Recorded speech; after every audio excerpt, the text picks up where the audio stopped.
So we're ready to use the annealer again. What I've actually done this time, instead of sitting there and sifting through my rubbish brass, which is my test brass for the annealer, which I'll always test before I anneal my brass, so I never go in thinking, oh, I set it up last time. No, it's not going to work. All it takes is for you to have the nozzle on the gas a quarter turn too much or too less, and it'll change how much heat is hitting that brass. So always prepare it and set it up on your rubbish brass, which is stuff that's either too short, too damaged for whatever reason, but not damaged enough that it can't go through the annealer. So I'll just keep it in the bag, and once this cools down from my tray, I have a tray that I'll throw it in. So this is my direct tray that will come out of the annealer, and once it's done from here, I'll separate it into a tray behind me, and when it cools down, it'll go back into this bag ready for next time. So yeah, it's been annealed how many times, but who cares? It's only there's an indicator of how much heat is got to hit the brass. That's it. So we're going to test our angle to make sure that we're hitting the brass exactly at the neck. So that's perfect. And we'll load up a few more pieces of our test brass, our rubbish brass.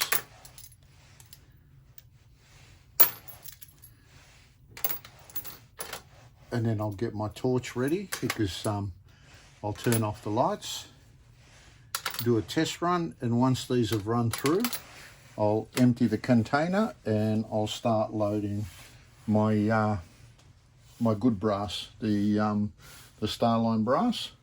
And I'm just going to continue. I'm not going to bother putting the cover on, only because there's only about 40 rounds to do, so that won't take long at all. So we're under torchlight now, so I can take it away as soon as I get this fired up.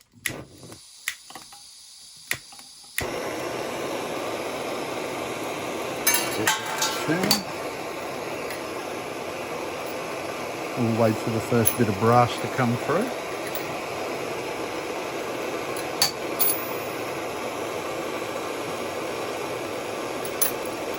And that's way too hot. Actually, I might even turn the flame down a fair bit.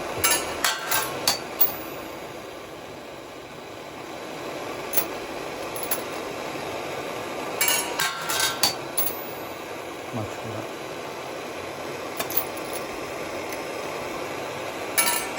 Still way too hot.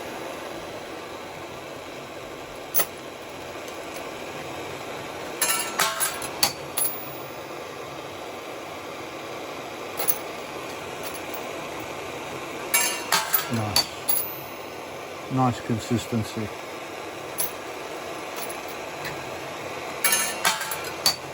I might just bring the camera a bit closer to see if you can catch that perfect glow. Now don't forget, the camera's going to make it look like it glows more than it does.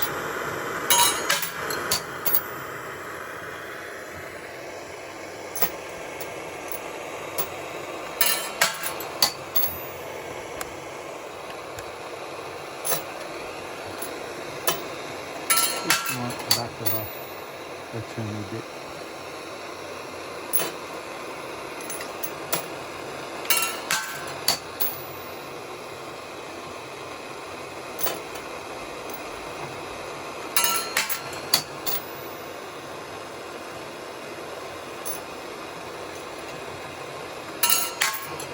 So you've got both adjustments. You've got your flame and the speed to get it perfect. I'll slow it down a bit. And we need a bit more brass in there to test. So I'm not quite happy yet.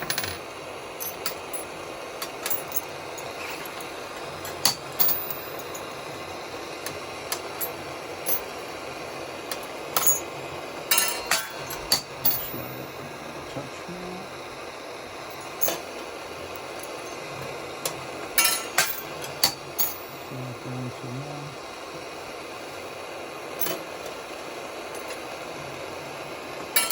Oh, that was good.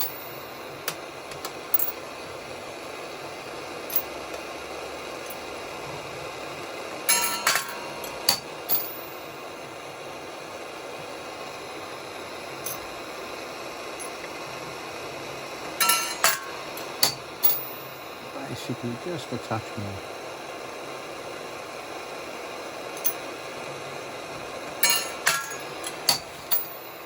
Yep, I'm not still 100% with that.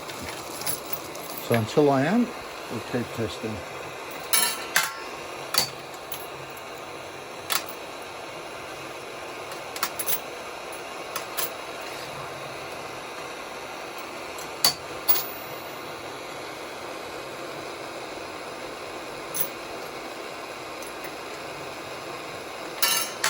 Ooh, that was nice.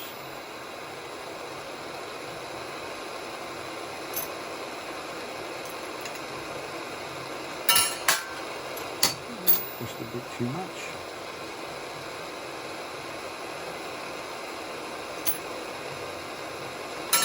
And perfect. 71 is the number. I'll just carefully dial it to 71.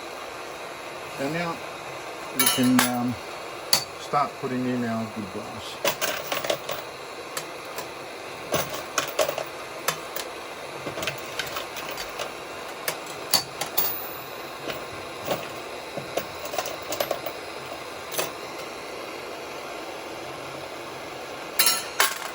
Perfect. Happy with that.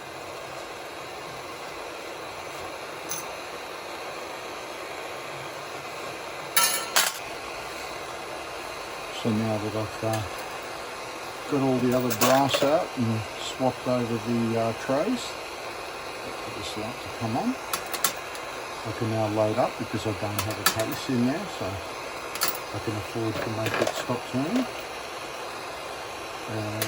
I'll get a few bits of brass in here to get started.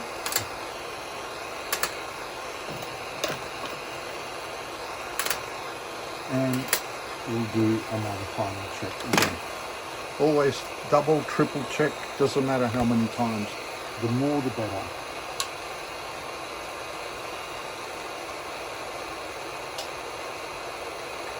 Lights off and action.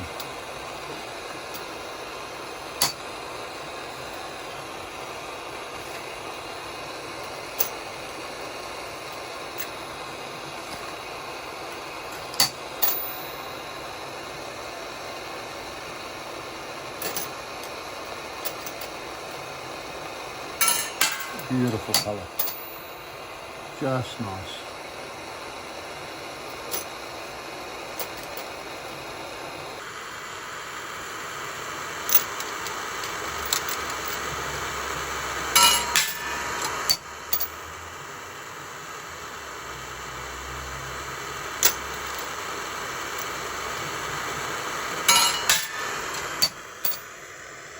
Let's see if you can see how quick it stops glowing from when it hits the tray.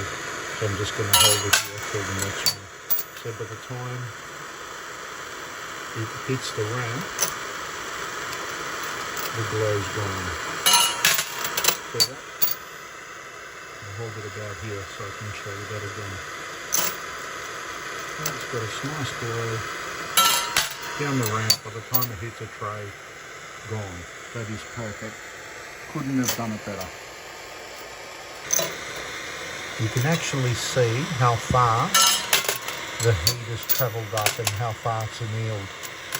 And you can just see it come to that point there. That is perfect. You don't want it any more than that. I've been at the range sometimes and I've pulled out brass and people have had them annealed and it's all the way down to here. That's just way too hot. I definitely wouldn't use that brass. It'd go straight in the bin. But that is a beautiful colour. And I don't repolish my brass after this because, as I stated in another video, I actually love the look of how it looks annealed. So you've got this nice, beautiful case. You can see the annealing. You know you've done that process and you don't have to second guess yourself. Now this is why you've got to constantly make checks when you're doing things like annealing. I've just switched over to the Hornady brass from the Starline brass, and if you look at the number on the dial there, I had to increase it to 78 from 73 to speed up the process because the brass was getting too hot. So just because it's 308 doesn't mean you can just chuck it in and not check it.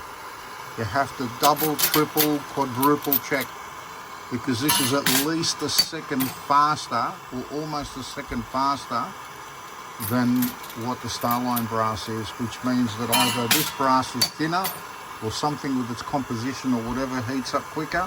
I'm not sure what it is, but the most important thing is that we got it right and we're annealing it at the right temperature.